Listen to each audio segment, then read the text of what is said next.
Hi everybody, Dacob here. Welcome back to my channel. It's getting quite summery outside. I forgot to take my allergy pills, so my eyes are a bit red and irritated. I might do like stuff like this during the video. Sorry about that. I'm wearing Jeremy Scott, very summery, this splatter and blabber of blobby color today, and I shall do another vintagey review. For those of you who follow me and are subscribed to my channel, thank you so much for subscribing. And you probably know that my last perfume review was Jean-Paul Gaultier's classic from the 90s. And let's just stick to the 90s for now. I have this big 90s nostalgia. For those of you who follow me on Instagram, probably know that. I mean, even though I did purchase the new Versace sunglasses from the Spring-Summer 15 campaign, they're very reminiscent of the 90s. Plus the acetate, the brown acetate is very reminiscent of the 70s. So I'm going kind of retro. Anyway, feeling the vibes, feeling the retro, feeling the 90s especially. Here we have THIERRY Mugler's Amen. And I have this bottle since many years now, and as you can see, the bluish purpley lavendery liquid has been used up to here. This bottle exists as a refill in metal, very elegant but pricey. Then you have this caoutchouc, it should be caoutchouc, rubber. See, it's a rubbery cover, gorgeous, designed by THIERRY Mugler himself. So this is his own design, very beautiful. Yeah, those are the two types of variations of bottles. You have the metal one, which is a refill or refillable, and then you have this caoutchouc version, which is not refillable. I do have an older version of the bottle. I do believe that at a certain point, the newer bottles had a print like Amen, THIERRY Mugler somewhere on one of the two sides.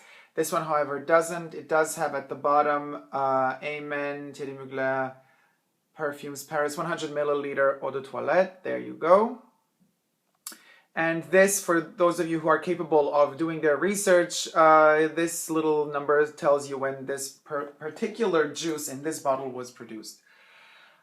I can't remember when I bought it, 2008, 9, 7, no clue. But it still holds very well. It's intense flavor, if you want. So let's get quickly to it. So the bottle was designed by THIERRY Mugler. The fragrance, the nose behind the fragrance. Now, how do we pronounce his name? Well, Jacques is easy. Jacques is Jacques. And then we have Huclier.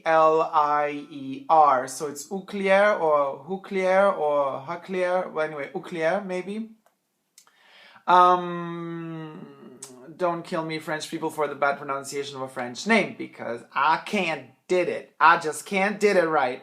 So anyway, let's spritz this weird and very bubblegummy, artificial, intense, cloying, I don't know what it is. It's everything concoction of a spray perfume on. So the whole bottle, as you can see, is kind of isolated and closed because it's rubbery. And I love the concept of the caoutchouc more so than the metal, because we've seen refillable metal bottles so many times. This thing is relatively, I mean, it's actually, no, not relatively, it's completely new to perfumery. And I love the concept of caoutchouc. This is really, really, really futuristic. Let's go.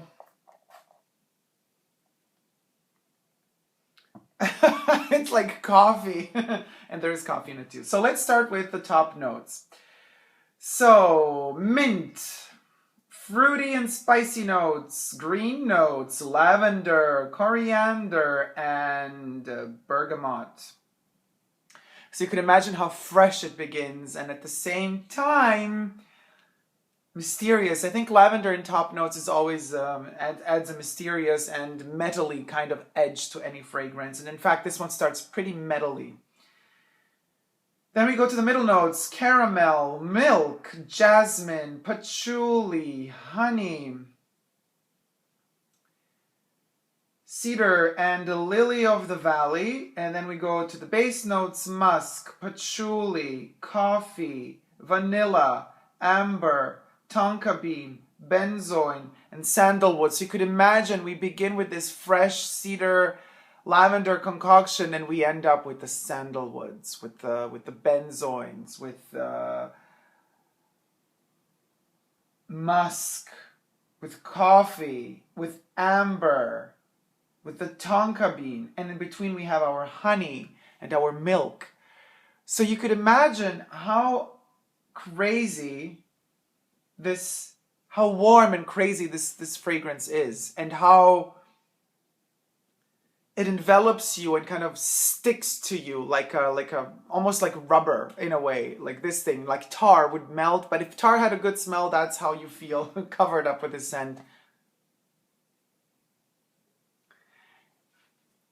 This definitely beholds the best of the 90s. So the 90s were a particular decade. As oh so many decades, every decade is hated right after the decade finishes, and then it's rediscovered after some time. So happened to the 80s. There was a big nostalgia of the 80s. We were experiencing a similar thing happening to the 90s, not as much as the 80s were, but the 90s still have some amazing, amazing things happening. The Chanel Fall Winter 1992 collection, it's just a miracle. From 1991 all the way to 1994. Same thing with Gianni Versace. 90s, early 90s for Gianni were amazing. Thierry Mugler, of course, 80s, but also 90s. He was a god of the 90s. This Little Baby came out in 1996. Could have come out a bit earlier, to be perfectly honest, but I do smell the second kind of half of the 90s in this fragrance more so than the first half, because it's becoming a bit more sophisticated than the simpler concoctions and formulas that have been attributed to perfumery in the early 90s. Deep, warm scents. I mean, Egoiste by Chanel, you could check that review out. I made a review on Chanel Egoiste as well. That's early 90s. Very different kind of thought and mentality went into it. I do believe that in general the 90s are really literally, it's like two halves of a decade. You have to consider the 90s as the first half of the 90s and the second half of the 90s. The second half of the 90s being a weird time where, politically speaking, things were changing, not for the best.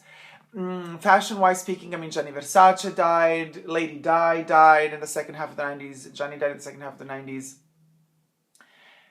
And Gianni was the god, of fashion back then.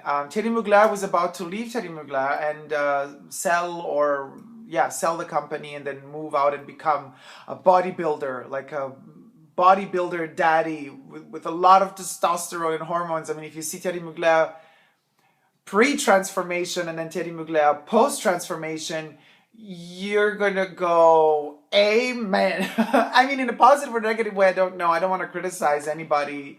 We all choose the paths we want to go through and take. And aesthetically, his physique changed a lot. You could Google that. And to each his own, I say. He was gorgeous before the transformation. After the transformation, it looks a bit, he looks different. But I'm sure I could see the beauty in it as well. I would have to, I don't know, get used to it a little bit, because I was a bit shocked when I first saw the transformations.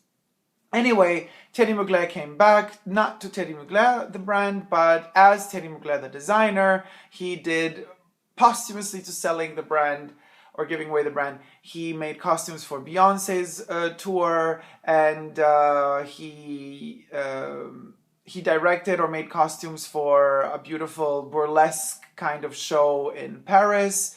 And the same thing he did, well, not the same thing, but completely different costumes and completely different production for another show where the costumes are, again, very futuristic, very alien-like, very Mugler in Berlin. So there are these two shows in Paris and Berlin, and his perfumes, which I'm sure he still earns a lot of money from. Because they are bestsellers. The female version of Amen, or actually Amen is the male version of Alien. Alien is selling very well, so is Amen. Being such a strong and warm and sensuous scent as Amen is, in the 90s, you would probably smell it everywhere, but right now it's a perfume that I definitely smell more on African-American people, just because I think they can handle better the sweetness of it. I think a lot of lighter-skinned people out there just can't handle this perfume, because this perfume requires a lot of character, zest, and requires the right chemistry, because it can go pretty stale and sweet in the wrong way. So I do believe that you have to be able to pull this baby off. Now, Oddly enough, I have to also say that I prefer it in summer rather than in cold months. I know that usually these sweet cloying perfumes are better for winter. Call me crazy, it just smells like summer to me. So I love, love, love, love, love this in, in May, June, July. Yes, it is kind of intense and strong, but it doesn't go into that pissy direction where a lot of other perfumes go into when they're too sweet.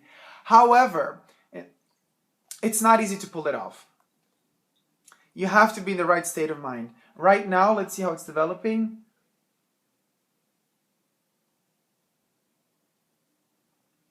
On me, it's kind of still giving that metallic-y, lavendery, pungent slash. And but I do already sense the warmer tones kicking in, especially the tonka bean and the coffee. Sandalwood, I never really feel it that much. I'm a huge fan of sandalwood, and I do smell it a lot in other perfumes. But here, I don't sense it as much because there's so many other sweet and rooty, and also the benzoin and the tonka bean things in there that kind of cover up that sandalwood. And the sandalwood, even though it's an intense smell, it's quite delicate, I find. It's easily manipulable within perfumery so that you could kind of cover it up if you don't balance it very well. This is a mass product, people, so of course we're not going to get this amazingly well-blended gourmand of different scents and perfumes and ingredients. However, even though they are there and even though this thing is worth its money, you still sense out that it's a mass product. It doesn't have that particular sophistication of a niche perfume nowadays. So it's dated from that point of view. You could really sense out and smell out the 90s touch, maybe even so the beginning of the zeros, of the noughties. And Amen has seen a big, big, big kind of following of different flankers, if you want, different slightly variations of combination of recipes. So we had like a brown bottle, a red bottle, like Amen that goes more into the coffee, more into the chocolatey side. This one does also smell like chocolate, believe it or not. So there have been, like enhancers of different types of ingredients within Amen that had led to limited editions coming out from time to time. I think they still bring out from time to time a limited edition, but this is the original one with the lavendery juice inside. You can see the color. There you can see the best. So the back of the bottle, inside of the caoutchouc, I'm sure that there is like some sort of aluminum, like some sort of metally foil or something to make this silver effect at the back of the bottle. I just never kind of got to figuring out how to extract this because it's impossible to take out. Once it's in, people. Yeah. I wonder how they put it in because, I see. So they place it in here and they probably like seal it off. Here you still see the kind of heat sealed border. So I think that's how they put the bottle inside and then they seal it off. Or at least this is how they used to do it. I don't know if they still do it that way. As some of you already know, I'm not a big fan of vanilla. Vanilla is usually placed, in the base notes of perfumes to kind of pep up the warmth. Not that this one needs it between all the honeys and the milks and the sandalwoods and the tonka beans and the coffees, but it also has the vanilla. Now the vanilla, in this case, doesn't bother me as much. However, I could have done easily without it. The vanilla kind of, in my personal opinion, tends to transform this, mixed with all the other ingredients, into something lightly soapy. And I'm not a big fan of that soapy. Yes, it is clean, and that's why this perfume is very, very, very usable for summer months, but the soapiness of it tends to make it smell a bit cheap on my skin. You and your chemistry and your skin might be completely different, so that on you kind of skip that part of it and you don't get that soapiness. I get the soapiness and I'm not a big fan of it. Now, another thing I've noticed about Amen works wonders. When I used to be exercising a lot and I used to do a lot of sports in the past, then I broke a rib. Long story, I could tell you that some other time, but I had to stop. Now, you know, the more sports you do, the more you exercise and the more you build up your hormones as well. So I remember when I was more in this sportive kind of hormonal aspect of my life, this was definitely a perfume I used more. It's as if it kind of combines very well with hormones, with testosterone. And when you do a lot of sports and you build up that testosterone, this type of perfume blends in very well with the testosterone. This sounds a bit awkward, but guess what? All perfumes are, you know, they blend in with your hormonal structure of your skin. So pheromones, hormones, whatever you want to call them, perfumes are meant to bond and react and kind of, you know, trigger certain aspects and facets of the creation according to your chemistry. And your chemistry meaning mostly your hormonal balance and the way your hormones are situated and work and are produced and function within your body. And the pheromones most of all, obviously, because even though we don't maybe smell the pheromones on each other, subconsciously we totally do. And that's I think 80% of the attraction towards another human being is the smell, the subconscious smell, of course. So this one subconsciously or consciously works pretty well in bodybuilders. Let's just put it that way. Maybe it's just an obsession of mine or this vision I have of it, but definitely works wonders on somebody. Maybe that's why Thierry Mugler wanted to go all bodybuilder at a certain point. He wants this perfume to be like, to fit to a T on his body. So definitely a thing to check out if you're a bodybuilder. Also if you're not, but I think it works much better on bodybuilders. Dacob, what are you talking about? Is this a perfume review or what is this? It's a hormonal ad today. Maybe summer brings that out in me. I don't know, guys. You tell me. How do you feel about summer and perfumes and hormones? Anyway, ooh, it's hot in here. Back to amen. Amen. Let's go back to amen. I say amen to amen, especially if you're into men who like amen. Oh, I'm losing it. It's just too hot. My brain is like not working when it's too hot outside or inside, for that matter. No pun intended. How many puns did we have in this video already? It's enough. All right. So the packaging. Now the packaging, you know, it's pretty simple. I don't know if they still produce the transparent plastic package, like looks like plexi in a way, for the metal bottle, the rechargeable metal bottle. But as far as this one goes, it's like a blue hues and lavender hues with the frame, and it says Amen Thierry Mugler, and it has the star, which is reminiscent of Alien. Wait a minute, am I saying this correctly? Let me just check. Should be. Now I'm confusing myself with several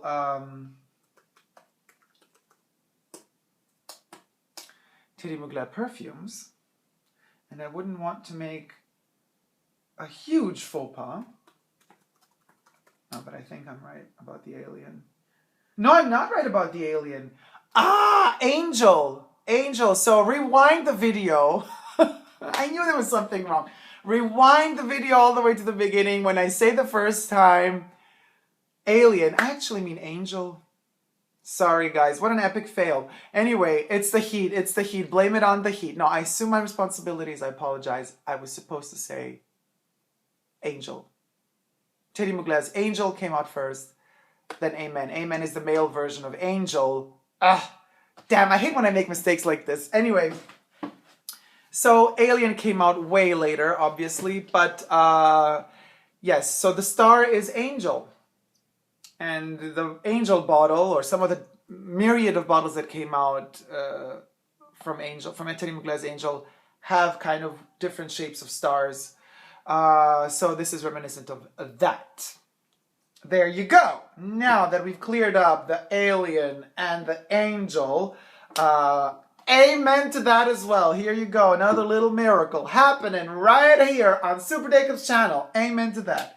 So guys, thank you so much for watching this weird review. Give me a thumbs up if you liked it. It smells very cologne-y, very male right now. And very clean. And again, the soapiness is not leaving, but I'm feeling the warmth kicking in. Slowly but surely, it's getting there.